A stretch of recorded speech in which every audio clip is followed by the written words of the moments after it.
even in the midst of censorship, we're really learning how powerful we are. And speaking of power, in case you're one of those people brand new watching the show, feeling all alone, hunkered in your basement, wondering, can you go out and breathe the air? Just know you are not alone. And it's not just America, it's all around the world, and especially take a look at what is going down in Europe.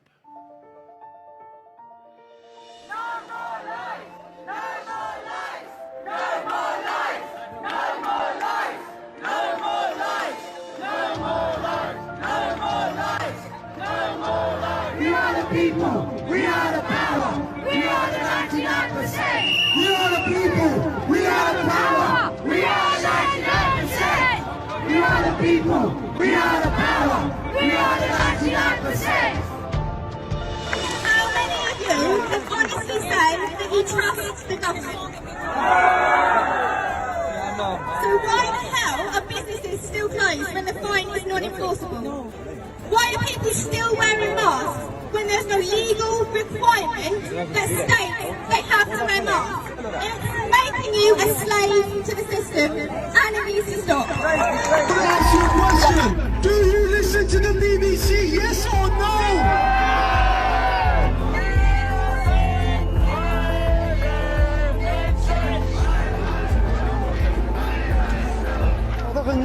Unsere Forderung ist zurück zur Demokratie, weg mit den Gesetzen, die uns einengen, weg mit der Maske, die uns zu Sklaven macht.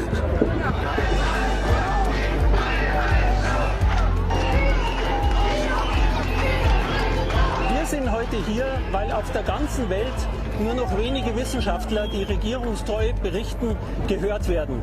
Es gibt Tausende, Abertausende Wissenschaftler, Ärzte weltweit, die werden nicht gehört, die werden mundtot gemacht, die werden zensiert oder als Verschwörungstheoretiker diskreditiert, obwohl sie ganze Universitäten geleitet haben. Dagegen protestiere ich. Ich möchte den Konsens, der früher möglich war und jetzt nicht mehr erlaubt zu sein scheint. Take off your mask! Take off your mask! Take off your mask! Take off Today's not about waking up, it's asking the awakened to stand up. Hands off our children! Hands off our children! Hands off our children! Hands off our children! Today I'm here speaking in front of all of you for my children because I refuse to tell them in 20 years' time that I did nothing to save their human rights.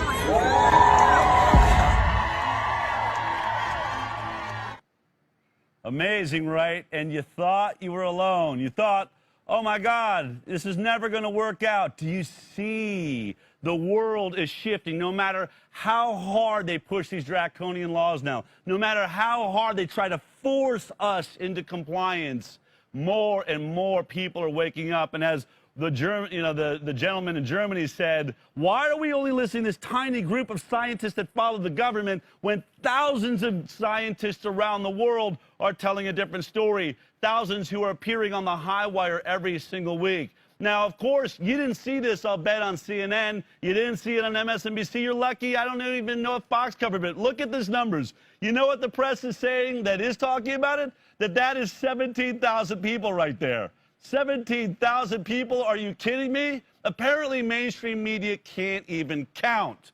But of course, they can't have you know that you are sharing the world with this many like-minded people. And that's what we're going to celebrate today, is how many of us are out there, what really is the truth, and how long is this cabal by a tiny group of conspirators going to last? Well, the marches in Europe have got a lot of people in America saying, when's our turn? When are we going to wake up enough? When are we going to get out and start marching in the streets? Well, I think the best person to ask that question is one that's organizing things in England. I've got Ellie Gray, who's one of the great speakers in the middle of that montage you just saw, joining me now. Ellie, it's really impressive what's happening in the UK. I understand there's more rallies coming. What made you decide to put together a rally and think that people would support what you believed in, or that you and your friends believed in? So I've been doing quite a few videos now for a couple of months about the whole coronavirus pandemic and how the numbers don't match what the media are saying and how it's all media manipulation. Towards the beginning of it, it was quite quiet, and I was just getting a few odd messages of people saying, you know, I agree with you, thank you for doing the videos. But then the last couple of months, I have been completely inundated with people messaging me saying they feel the same, their friends and family feel the same. What can we do about it? Because there's only so much that Facebook and Instagram and social media will allow you to share.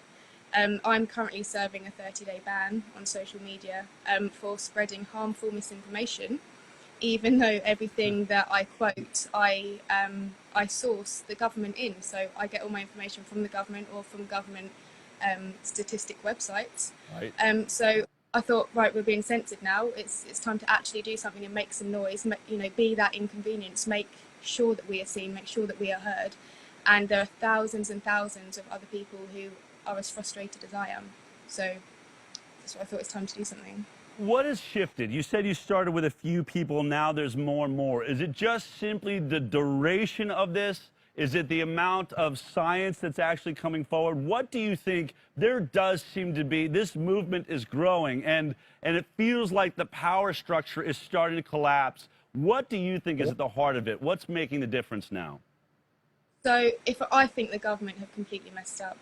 I mean, the final straw that I feel in the UK was the mandating of masks.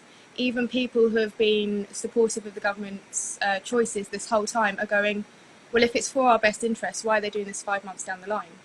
And they would have, I mean, if you look back to news articles from March and April and even May and June, they were saying that the science does not support the wearing of masks for the public. And even now, no governing body recommends masks to stop the spread of coronavirus. So they told people this, and they were really adamant about this in the beginning, and now suddenly it's all changed and people are going, well, it doesn't make sense. And when things don't make sense for a human, you look deeper. And when people are in lockdown and they have all this time in their hands and they've got the internet at their disposal, they're going to keep looking and looking. So if I'm honest, I think they've messed up a little bit. Absolutely. Is there a demographic that you're seeing is stronger than others? Is it mostly young people or middle-aged or older at these rallies and the people that are talking to you in the UK? Who's driving this? I'm really pleased to say that it's so diverse. There's all ages, there's all races, there's all sexes, there's everyone. Everyone is seeing that this isn't right. People were there with their children. I took my daughter. People make it a family day out. There are people bringing their parents. That everyone is in the same boat, and I think that's the really great thing. Is, you know, the whole saying of divided we fall, together we stand, and that has never been more true than it is now. You know, the government try and throw the whole race card when actually it's not people versus people. It's us versus them, and people are just starting to click that actually it's them trying to turn us against each other. Now, you have 3 children yourself. How much does being a mother weigh into this for you and your commitment to the work that you're doing? Massively. They are the driving force for me. That, like I said in my speech, there's no way that I can say to them in 10, 15, 20 years' time that I did nothing, that I just sat behind my screen and shared a few posts. That's not enough for me, because in 20 years' time, as adults, they could be forced to wear masks just to go outside. They could be forced to vaccinate, you know, against their will. It's so much worse, and I can't tell them that I did absolutely nothing to stop it. I need them to know that I went down fighting, and even then, I won't give up. You know, in America, we have, you know, laws of freedom of speech and things. I don't know what the laws are in the UK, but are you concerned at all about your legal rights, standing up, speaking the way you are on a microphone in England? Are you afraid for your safety at all, or that you might be arrested? I'm not fearful of being arrested. I honestly believe, I mean, I know quite a few people don't, but I think our policing system is actually relatively good here. I mean, all the policemen that I spoke to at the protest were friendly. A lot of them said if they weren't working that day, they'd be on our side. I asked a couple of them the question of, you know, if it comes to forcibly vaccinating people or forcing people to do things against their will, which you know is harmful to them, which side you fall on. And every single one of them said that they will protect themselves and their families first. Their job doesn't even come into it, which gave me great hope that, you know, they do still have morals, and as people they know about our human rights. But the whole freedom of speech thing, that's just gone down the drain. I mean, as you can see, people get censored all the time, so freedom of speech doesn't stand anymore. It's as soon as you mention anything that can put a pharmaceutical company at harm or a media company, then you're shut down straight away. I'd be lying if I said I don't fear for my safety, as I have had a few concerning things happen recently, but it's expected, and that's what's concerning, that it's now the norm, that if you speak out against these corporations that you are expected to be fearful, and that's not right. It sure isn't. Last question really for you. What is your dream and hope for the future? What are you hoping this work that you're doing, what are you hoping you're going to see? What's the plan? That there's no more democracy. No more dictatorship. At the moment, they're saying about, you know, how there's a democracy and people vote. Voting means nothing. I mean, it'd be great if it actually did, if it actually mattered, but if it did matter and it did count, they wouldn't let you vote. So I hope to God that in 10 years' time, we don't have to be protesting, we don't have to be standing up, we don't have to be making noise. Everyone talks about the new normal. I don't want the new normal. We deserve the right to live life as we knew it. We don't want to be forced to vaccinate our children with poisons. We don't want to be forced to wear masks. We have the right to breathe oxygen. You know, we have the right to go and see our friends and family. We have the right to live our life without a government or a pharmaceutical company dictating what we can and can't do, who we can and can't see, if we can or can't go to work. They've now made it that 60% of the UK are relying on the government for their income. I mean, that's only going to go one way, and it's not good. Ellie, you're incredibly brave. You're well-spoken. I am so impressed.